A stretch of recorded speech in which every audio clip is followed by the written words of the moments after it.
എല്ലാ പ്രിയപ്പെട്ടവർക്കും ക്രിസ്തുയേശുവിൻ്റെ നിസ്തുല നാമത്തിൽ സ്നേഹവന്ദനം. ഇന്നത്തെ നമ്മുടെ ധ്യാനത്തിനായി യിരെമ്യാ പ്രവാചകൻ്റെ പുസ്തകം 12-ാം അധ്യായം 5-ാം വാക്യം. യിരെമ്യാവ് 12:5. കാലാളുകളോടുകൂടെ ഓടിയിട്ട് നീ ക്ഷീണിച്ചു പോയാൽ കുതിരകളോട് എങ്ങനെ മത്സരിച്ചോടും? സമാധാനമുള്ള ദേശത്ത് നീ ക്ഷീണിതനായിരിക്കുന്നു, എന്നാൽ യോർദാൻ്റെ വൻകാട്ടിൽ നീ എന്തു ചെയ്യും? യിരെമ്യാ പ്രവാചകൻ ദൈവജനത്തെ ധൈര്യപ്പെടുത്താൻ പറയുന്ന വാക്കുകളാണിത്. ദൈവവചനത്തിൽ ആത്മീക ആശയം എല്ലാ വരികളിലും ഒളിഞ്ഞു കിടക്കുന്നു. അത് ആഗ്രഹിക്കുന്നതാണ്, അല്ലെങ്കിൽ ഗ്രഹിക്കുന്നതാണ് അനുഗ്രഹം. അത് പകർന്നു കൊടുക്കുന്നതാണ് ദൈവിക ശുശ്രൂഷ. സാധാരണ ഭക്തിമാർഗവും ഉയർന്ന ഭക്തിമാർഗവുമുണ്ട്. ഈ കാലങ്ങളിൽ എല്ലാ മതങ്ങളിലും ഒരു പ്രത്യേക ഉണർവ് പഴയ കാലങ്ങളെക്കാളും ഒക്കെ നമുക്ക് ദർശിക്കാൻ സാധിക്കും. ഭക്തിയുള്ള ആളുകൾ ഇന്നൊരു സാധാരണ കാഴ്ചയാണ്. സകല പുണ്യസ്ഥലങ്ങളിലും വൻ തിരക്കാണ്. മനുഷ്യൻ്റെ ഉള്ളിലുള്ള ദാഹം അടക്കാൻ പാടുപെടുന്ന അവസ്ഥ എല്ലായിടത്തുമുണ്ട്. ദൈവിക ചിന്തയുള്ളവർക്കെല്ലാം ഭക്തിയുണ്ട്. കർത്താവ് വീണ്ടും ജനിക്കണമെന്ന് ഓർമ്മപ്പെടുത്തിയപ്പോൾ നിക്കോദിമോസ് എന്ന ഭക്തൻ തന്നെ കർത്താവിനോട് പ്രതികരിക്കുന്നത് നമ്മൾ കാണുന്നു. അദ്ദേഹം വളരെ ഒരു ഭക്തിയുള്ള ആളായിരുന്നു. പൗലോസ് സംസാരിച്ചപ്പോൾ ഹൃദയം തുറന്ന ലുദിയ ഭക്തിയുള്ള സ്ത്രീയായിരുന്നു. സ്വർഗം വരെ തൻ്റെ പ്രാർത്ഥന എത്തിയ ഭക്തനായിരുന്നു കൊർന്നല്യോസ്. എന്നാൽ ഇവയൊന്നും ദൈവിക മാർഗത്തിൻ്റെ പൂർണ്ണതയിലുള്ള ഭക്തിമാർഗമായിരുന്നില്ല എന്ന് ഈ പറഞ്ഞവരുടെ മുൻപോട്ടുള്ള വ്യത്യസ്ത ജീവിതത്തിൽ നിന്ന് നമുക്ക് ഗ്രഹിക്കാൻ കഴിയും. സാധാരണ ഭക്തിമാർഗത്തെയാണ് കാലാളുകളോട് താരതമ്യപ്പെടുത്തിയിരിക്കുന്നത്. യഥാർത്ഥവും ആഴമേറിയതുമായ സമർപ്പണമില്ലാതെയുള്ള ഭക്തിമാർഗം പ്രശ്നങ്ങളുടെ നടുവിൽ തകരുന്നതാണ്. ഉദാഹരണമായി ലോത്തിൻ്റെ കുടുംബത്തെപ്പറ്റി ചിന്തിക്കുമ്പോൾ 2 പത്രോസ് 2-ാം അധ്യായത്തിൽ ലോത്തിനെ വിശേഷിപ്പിക്കുന്നത് വലഞ്ഞുപോയ നീതിമാൻ എന്നാണ്. അവൻ നീതിമാനും ദൈവമക്കളെ ആദരിക്കുന്നവനുമായിരുന്നു. ലോത്തിൻ്റെ ഭാര്യ, ആ നീതിമാന്റെ ഭാര്യയും രക്ഷാമാർഗം ശ്രദ്ധിച്ചവളുമായിരുന്നു. എന്നാൽ പിൻപിലുള്ളതിനെ മറക്കാനോ ശരിയായ രീതിയിൽ ദൈവം തന്ന അവസരങ്ങൾ ഉപയോഗിക്കാനോ അവർക്ക് സാധിച്ചില്ല. അതായത് സാധാരണ ഭക്തിമാർഗത്തിൽ ജയിക്കാൻ പറ്റത്തില്ല. ശപിക്കപ്പെട്ട തലമുറയും ഉണ്ടായി. എന്നാൽ അബ്രഹാമിനെ നോക്കുമ്പോൾ അദ്ദേഹം ഉയർന്ന ഭക്തിമാർഗത്തിന് വില കൊടുത്തവനാണ്. എല്ലാ ഇടപാടിലും ഒരു ദൈവ പൈതലിൻ്റെ അന്തസ്സും വ്യക്തിത്വവും കാത്തു. അബ്രഹാം തലപൊക്കി നോക്കിയപ്പോൾ ദൈവ വാഗ്ദത്തത്തെയും മഹത്വത്തെയും ദൈവം ശില്പിയായി നിർമ്മിച്ച മഹാനഗരത്തെയും ദൂരത്ത് നിന്ന് കണ്ടു. എന്നാൽ ലോത്ത് തലപൊക്കി നോക്കിയപ്പോൾ കണ്ടത് നീരൊഴുക്കുള്ള ദേശമാണ്. ഇളയ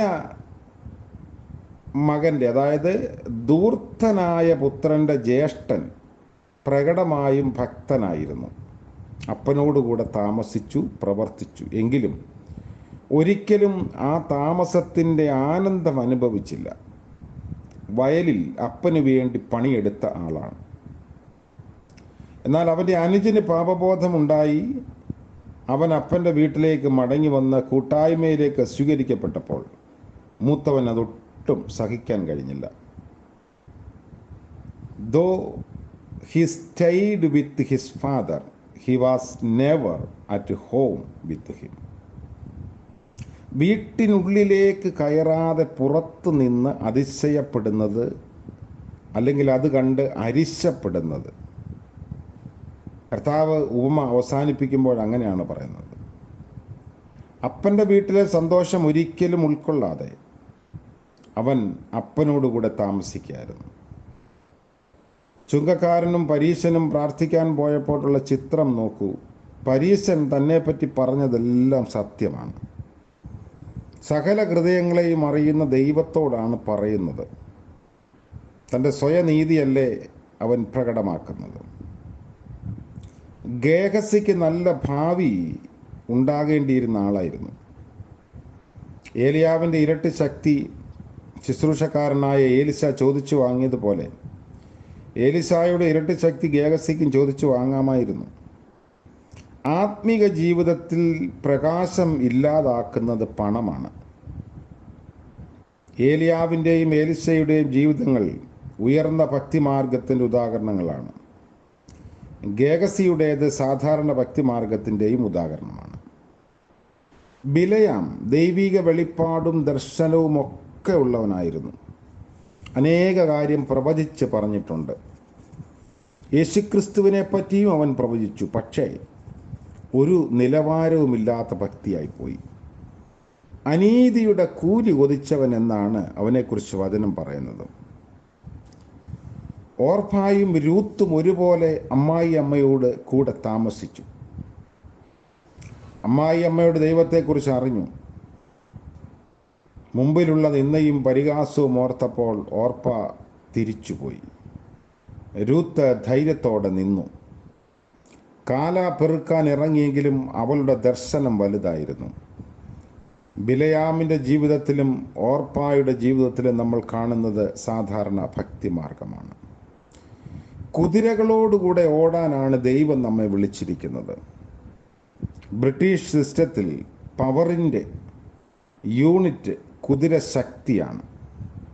യുദ്ധത്തിൻ്റെ ആർപ്പ് കേൾക്കുമ്പോൾ പതറാതെ ധൈര്യത്തോട് മുൻപോട്ട് പോകുന്ന മൃഗമാണ് കുതിര. ഏലിയാവ് ദൈവശക്തി പ്രാപിച്ചപ്പോൾ ഏറ്റവും പരിശീലനം സിദ്ധിച്ച 12 കുതിരകളെ പൂട്ടിയ രാജകീയ രഥത്തിന് മുൻപേ ഓടിയെന്ന് നമ്മൾ കാണുന്നു. 1 രാജാക്കന്മാരുടെ പുസ്തകം 18-ാം അധ്യായത്തിൻ്റെ അവസാന ഭാഗം. അതുപോലെ നമ്മളും കാലാളുകളോടുകൂടെ അല്ല, കുതിരകളോട് മത്സരിച്ചോടേണ്ടിയവരാണ്. അത് നമ്മുടെ സ്വന്തം കഴിവിൽ സാധിക്കുകയില്ല.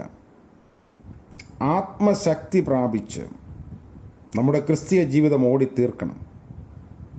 യാക്കോബിൻ്റെ ലേഖനത്തിൽ ഏലിയാവിനെ വിശേഷിപ്പിക്കുന്നത് നമുക്ക് സമസ്വഭാവമുള്ള മനുഷ്യനെന്നാണ്. 7 പ്രാവശ്യം കർമ്മേലിൽ മുഴങ്കാലിന്മേൽ നിന്ന് പ്രാർത്ഥിച്ചവനാണ്. മറുപടി കിട്ടുന്നത് വരെ പ്രാർത്ഥിക്കുന്ന അവൻ ഉയർന്ന ഭക്തിമാർഗത്തിന് നമുക്കെന്നും ഒരു മാതൃകയാണ്. ഉയർന്ന ഭക്തിമാർഗവും അതിന് പ്രകാരമുള്ള പ്രാർത്ഥനാ ജീവിതവും നമ്മുടെ സ്വന്തം ചട്ടമനുസരിച്ചോ ഫോർമുല അനുസരിച്ചോ ഒന്നുമല്ല മുൻപോട്ട് പോകുന്നത്. കൃപാവരം ജ്വലിപ്പിക്കണം. പരിശുദ്ധാത്മാവം കാറ്റിനാൽ ജ്വലിപ്പിക്കുന്ന ഭക്തിമാർഗമാണ് ഉയർന്ന ഭക്തിമാർഗം. പ്രതികൂലങ്ങളെയും പോരാട്ടങ്ങളെയും സാത്താനി ശക്തികളെയും ജയിച്ച് മുന്നേറാൻ സഹായിക്കുന്ന ഉയർന്ന നിലവാരമുള്ള ക്രിസ്തീയ ജീവിതത്തിനാണ് പരിശുദ്ധാത്മാവ് നമ്മെ പ്രാപ്തരാക്കുന്നത്.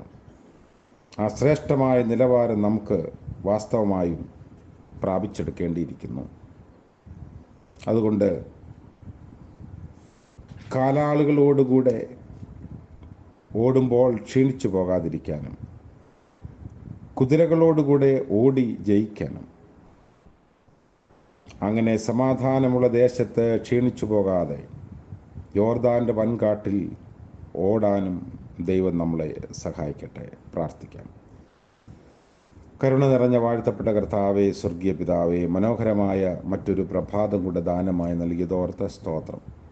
ഇന്നത്തെ പകൽക്കാല ജീവിതത്തിൽ തളർന്നും ക്ഷീണിച്ചും പോകാതിരിക്കാനുള്ള ആത്മീയ ബലം ഞങ്ങൾക്ക് നൽകണമേ. സാക്ഷ്യമുള്ള ജീവിതം നയിപ്പാൻ കർത്താവ് ഞങ്ങളെ സഹായിക്കണമേ. പ്രഭാതം മുതൽ പ്രദോഷം വരെയും ഞങ്ങളുടെ സകല കാര്യങ്ങളും ദൈവസന്നിധിയിൽ സമർപ്പിക്കുന്നു. ദൈവനാമ മഹത്വത്തിനായി ജീവിപ്പാനും പ്രവർത്തിപ്പാനും സഹായിക്കണമേ. കർത്താവെ, ഇന്ന് ജന്മദിനം ആഘോഷിക്കുന്ന പ്രിയപ്പെട്ടവരെയും വിവാഹവാർഷികം ആഘോഷിക്കുന്നവരെയും ഓർത്ത് പ്രത്യേകം പ്രാർത്ഥിക്കുന്നു. അനുഗ്രഹത്തിൻ്റെയും നന്മയുടെയും പുതിയ പുതിയ ദർശനത്തിൻ്റെയും ആത്മീയ ഊർജത്തിൻ്റെയും കൃപ അവിടെ നൽകണമേ. യേശു മശിഹ മൂലം പ്രാർത്ഥിക്കുന്നു. ദയവോടെ കേൾക്കുമാറാകണമേ. ആമേൻ. ത്രിയേക ദൈവത്തിൻ്റെ കരുതലും കാവലും കൃപയും നാം എല്ലാവരോടും കൂടെ ഇന്നും എന്നേക്കും ഉണ്ടായിരിക്കുമാറാകട്ടെ. ആമേൻ.